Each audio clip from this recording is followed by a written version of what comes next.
जय हिंद दोस्तों। तो देखो फ्रेंड्स, स्टॉक मार्केट हो या तो फिर क्रिप्टो मार्केट हो, वो चलता है अपने हिस्ट्री पर। मतलब कि वो बार बार हिस्ट्री को रिपीट करता है, कभी ऊपर कभी नीचे। आपने देखा होगा, कभी ऊपर जाता है कभी नीचे आता है। ऐसा कभी नहीं होता है कि ऊपर ही चला जाए, ऐसा भी नहीं होता है कि वो नीचे ही चला जाए।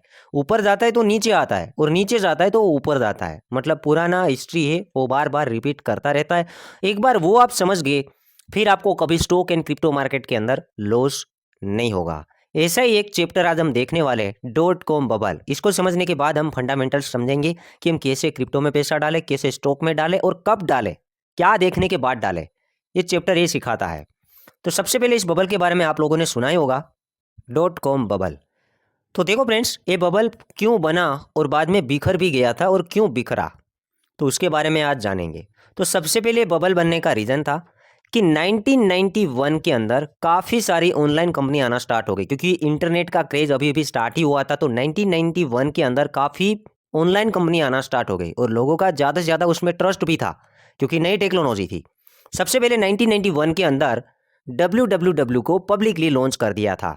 उसके बाद काफ़ी सारी ब्राउज़र कंपनी भी आई, उसमें सफारी था, क्रोम था, मोजेलो था, एक्सेट्रा। आपने सुना होगा, इस सभी कंपनी के बारे में अभी भी चल रही है और हम इसका यूज़ भी कर रहे हैं।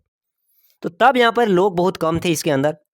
1995 के अंदर 16 मिलियन जितने यूज़र थे इंटरनेट यूज़ करने वाले। उसके बाद 2000 के साल तक 361 मिलियन जितने यूज़र हो गए। मतलब 22 गुना, 5 सालों के अंदर 22 गुना जितना ग्रोथ यूज़रों के अंदर देखा गया था। बबल के बारे में बातचीत करेंगे। डॉट कॉम बबल क्यों कहलाता है? क्योंकि ऑनलाइन कंपनी जैसे याहू, गूगल, अमेजोन, ईबे, ये सभी ऑनलाइन कंपनी है। उन टाइम में ज़्यादा से ज़्यादा लोग पैसा डालते थे ऐसे ऑनलाइन कंपनी के अंदर। जो भी नई कंपनी आई, उसका आईपीओ आया, पैसा डाल दो, स्टॉक आया, इन्वेस्टमेंट कर दो। क्योंकि लोगों की नज़र उस तरफ थी, उसको एक नई टेक्नोलॉजी लगती थी, इसलिए लोगों ने पैसा डालना स्टार्ट कर दिया। दूसरा यहाँ पर प्लस पॉइंट था, एक तो टैक्स जो था बहुत कम कर दिया था उन टाइम में। 1997 के अंदर काफ़ी टैक्स को कम कर दिया था। जैसे अभी क्रिप्टो मार्केट में 30% टैक्स है, उसी को रिड्यूस किया जाए। मान लो 30 है तो 5% कर दिया जाए। कितना आप एक्साइटेड होंगे? लोग पैसा बहुत डालेंगे। आप खुद डालोगे कि अब तो ये 5% हो गया, अब तो पैसा इसके अंदर डालना चाहिए। ये भी एक रीज़न बनता था उन टाइम में, और एक नया टेक्नोलॉजी था, तो लोगों ने ज़्यादा से ज़्यादा इसके अंदर इन्वेस्टमेंट करना स्टार्ट कर दिया। 1997 के अंदर अमेजोन आया, आते ही 31% एक ही दिन में ग्रोथ। 1999 के अंदर पेट्स डॉट कॉम कंपनी आई, $11 में स्टॉक लॉन्च हुआ और $70 एक ही दिन में उसका प्राइस चला गया। मतलब ये सभी ऑनलाइन कंपनी का एक ही मकसद था, इस कंपनी को स्टॉक मार्केट के अंदर लिस्टिंग करवाया जाए और लोगों से पैसा झूठा जाए। उन लोगों ने ये देखा ही नहीं कि हमारा प्रोडक्ट क्या है, वो आने वाले टाइम में कुछ अच्छा बनेंगे नहीं बनेंगे। उसका बस एक ही मकसद, बड़े बनो या गायब हो जाओ, बड़े बनो या मार्केट से गायब हो जाओ। पैसे का एक ही जगह पर यूज़ करते थे, मार्केटिंग के अंदर, या तो लोगों को कहीं हिरने फिरने के लिए भी ये बोनस वगैरह देते थे उन टाइम के अंदर। एक और रीज़न था, फेड ने यहाँ पर काफ़ी इंटरेस्ट रेट को डिक्रीज़ कर दिया था, तो लोगों को क्या है कि लोन लेने में भी बहुत फ़ायदा होता था। ना के बराबर यहाँ पर इंटरेस्ट रेट देना पड़ता था। तो देखो भाई, फेड का तो कहीं न कहीं थोड़ा बहुत तो हाथ होता ही है। तो यहाँ पर फेड ने काफ़ी यहाँ पर इंटरेस्ट रेट को घटाया था, इसलिए लोगों के पास पैसा तो था ही, तो लोग कहाँ पर पैसा डालेंगे? मार्केट में डालेंगे। अब मार्केट में भी कोई नया टेक्नोलॉजी हो तो उसी तरफ जाते हैं, जिस तरफ ज़्यादा लोग देखते हैं उसी तरफ जाते हैं। जहाँ पर ज़्यादा ट्रैफिक, वहाँ पर लोग पैसा डाल देते हैं। फॉर एग्ज़ाम्पल शिबा इनू, लोग अभी शिबा शिबा ही कर रहे हैं, क्योंकि लोग उस तरफ जा रहे हैं। हर एक मीडिया वाले शिबा के बारे में बात कर रहे हैं, हर एक वेबसाइट वाले शिबा के बारे में बात कर रहे हैं। तो उन टाइम में भी ऐसा ही हुआ था। ये डॉट कॉम जो कंपनी नया क्रेज आया था, हर एक मीडिया वालों ने भी हद कर दी थी उन टाइम में, तो लोगों की नज़र वहाँ पर ही जा रही थी। सबसे ज़्यादा उसमें मीडिया भी इन्वॉल्व थी कि मीडिया, ये कंपनी अच्छी है, ये कंपनी अच्छी है। एक दिन में 300% जितना तो ये ऑनलाइन कंपनी प्रॉफिट देती थी। प्रोडक्ट काफ़ी कंपनी के पास तो प्रोडक्ट कुछ था ही नहीं, ओनली वेबसाइट ही था, उसी में लोगों ने पैसा डाल दिया। फंडामेंटल्स लोगों ने कुछ चेक ही नहीं किया कि कंपनी का प्रोडक्ट क्या है, क्या इसका रेवेन्यू है, कुछ चेक किए बिना डाल दिया। अबे बबल और बड़ा क्यों नहीं बना, उसके बीच में ही फूट क्यों गया, मतलब बिखर क्यों गया, इसके बारे में बात करते हैं।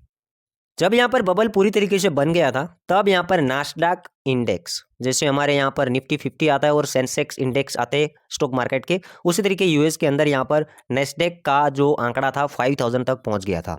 देखो 5000 तक हिट कर गया था, पिक कर गया था।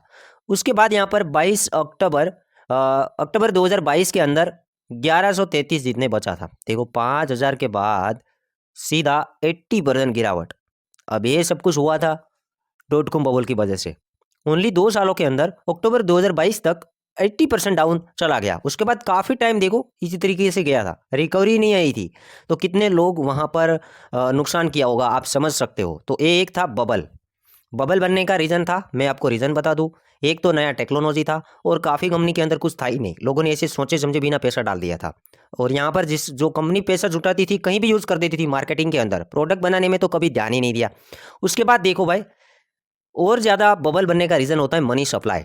अब मनी की सप्लाई जब बढ़ जाती है तो यहाँ पर मार्केट बहुत ऊपर चले जाते हैं। अब मनी की सप्लाई इसलिए बढ़ जाती है, या तो इंटरेस्ट रेट कम होता है, जैसे फेड ने इंटरेस्ट रेट को कम किया था, रिसेशन कम होता है। दूसरा रीज़न होता है मनी प्रिंट ज़्यादा से ज़्यादा होती है, और यहाँ पर टैक्स डिक्रीज होता है। तब ये सब कुछ कारण बनते हैं बबल बनने का। अब बबल फूटा क्यों, उसका भी सेम रीज़न है, मैं आपको बताऊँ। सबसे पहला रीज़न था यहाँ पर फेड ने यहाँ पर इंटरेस्ट रेट को बढ़ाना स्टार्ट कर दिया था। 1999 से लेके 2000 तक देखो भाई, फेड ने कितना सारा यहाँ पर इंटरेस्ट रेट है वो बढ़ाया। पहले तो 3% था, यहाँ पर सीधा सीधा दुगना से भी ज़्यादा हो गया, 6% हो गया। अब यहाँ पर ये होगा तो लोग क्या कि मार्केट से पैसा निकालना स्टार्ट कर देंगे। पहला रीज़न फेड का था। दूसरा रीज़न ये था, जापान रिसेशन के अंदर जाना स्टार्ट हो गया था। ये दूसरा सबसे बड़ा रीज़न था, ये जो बबल बिखर गया इसका। उसके बाद अब लोगों को पता चलने लगा था कि ये जो वेबसाइट है, जैसे ये जो कंपनियां हैं ऑनलाइन है, क्योंकि बबल बनता ही नहीं रहता है, लोगों को समझ में आ जाता है कि अब इसका हम फंडामेंटल्स देखते हैं, क्योंकि लोगों का धीरे धीरे नज़र जाना स्टार्ट हो गया फंडामेंटल्स के सामने। फिर लोगों को पता चला कि इसमें तो कुछ है ही नहीं, तो लोगों ने वहाँ पर पैसा निकालना भी स्टार्ट कर दिया। उनमें काफ़ी सारी कंपनी बैंकक्रप्ट हो गई, 6-7 हज़ार जितनी वेबसाइट थी वो भी बंद हो गई। उनमें सबसे पहले यहाँ पर देखे boo.com, ये 2000 के अंदर बैंकक्रप्ट हो गई। उसके बाद वेबवान, ये एक ऑनलाइन ग्रोसरी कंपनी था, ये भी 2001 के अंदर बैंकक्रप्ट हो गया, क्योंकि इसका कोई रेवेन्यू नहीं था, पहले किसी ने ध्यान नहीं दिया और काफ़ी अच्छा खासा पैसा जुटा लिया, तकरीबन $4.8 बिलियन जितने जुटाए। बट लास्ट में इसका रेवेन्यू $4 लाख ही था और लॉस $50 मिलियन था। तो फिर ये 2001 के अंदर बैंकक्रप्ट हो गया, क्योंकि इसका स्टॉक का प्राइस पहले था $25 और 2001 के अंदर $0.06 पहुंच गया। देखो भाई, खत्म हो गया, मतलब ये मान के चलो।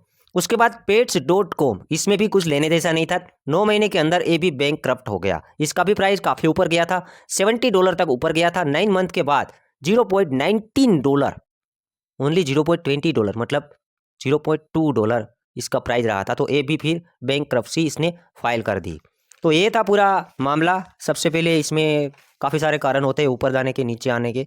क्रेज़ भी थोड़ा बहुत होता है कि कोई नया टेक्नोलॉजी आए, कोई नया क्रेज़ आए, इस मामले ये सब कुछ होता है। तो ये था पूरा केस। और ये सभी ख़त्म होने के बाद अभी जो हालात में कंपनी अच्छी खासी चल रही है, उसमें सबसे पहले हम अमेज़ॉन के बारे में बातचीत करेंगे। तभी जो लोगों ने फंडामेंटल्स देखा होता तो पता चलता।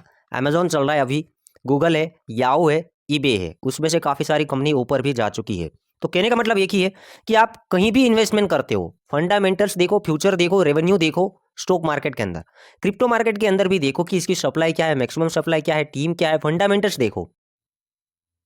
आप देखो फ्रेंड्स, वीडियो अच्छा लगा है तो लाइक कर देना, चैनल को सब्सक्राइब कर लेना, और कोई भी क्रिप्टो करेंसी के अंदर इन्वेस्टमेंट करने से पहले फंडामेंटल्स चेक करना। जिस तरफ ट्रैफिक आ रहा है ऐसा नहीं देखना है, जिस तरफ टीम अच्छा है, उसका काम अच्छा है, उसके अंदर इन्वेस्टमेंट करो। ट्रैफिक, क्योंकि लोग तो ये बोलेंगे Bitget Bitget Bitget, Shiba Shiba, Dogecoin, baby Doge coin. अब ऐसा कुछ नहीं है, मैं मना नहीं कर रहा हूँ, बट उसका फंडामेंटल्स देखो। 10-10 लोगों को शेयर करना है इस वीडियो को, हमारा डेली वही होता है। और सब्सक्राइब भी कर देना चैनल को, भूले बिना। Good bye.